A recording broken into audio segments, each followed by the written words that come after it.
Now that everything's in full bloom, the trees are green, everything's full of life, it really covers up the ugliness of the storm. It covers all the slides on the side of the mountain, covers up a lot of the flood devastation.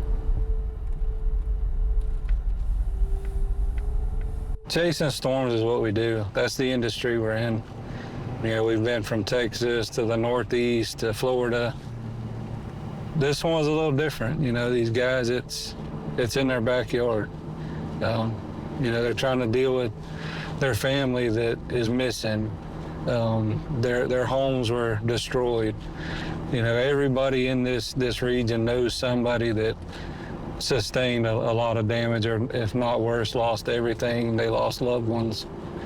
But you know, these guys kept showing up. They showed up every day.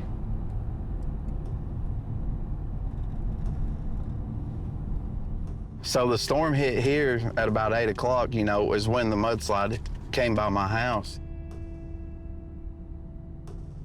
And I hadn't talked to my wife and kids since about 10:30 the night before.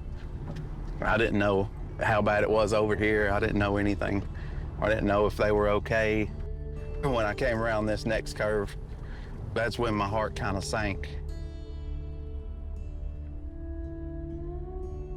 So when I pulled up, there was a gigantic mud and log dam right there, right in front of the driveway, so I couldn't even see the house. When I got home, ran through the mud, tripped over the fence, got to the door, and my wife had left a note saying that she was with my in-laws there. She was with her parents. All of these trees and rocks and boulders and mud came down through here, and it piled up there and just kept going. So you can see, knocked that house right there off the foundation. The storm hit, the mud slid, it took whatever it wanted, so you can sit around and cry about it, or just go back to work and buy another boat. I mean, it's this way it is.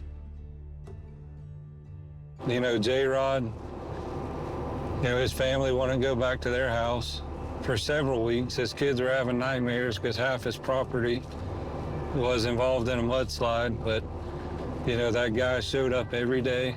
He would come to you, just give me the worst area you got, just let me go.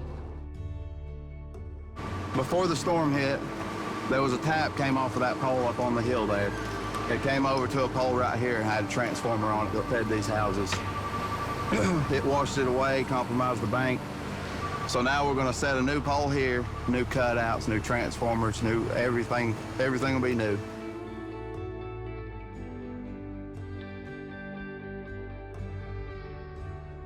Everything about this job is physically, mentally demanding. Everything about it. We just have to look after each other. We do it for the families. We do it for the people that laid up after a storm for 10 days straight and don't have air and heat and all that, you know. You gotta get out and you gotta fix it.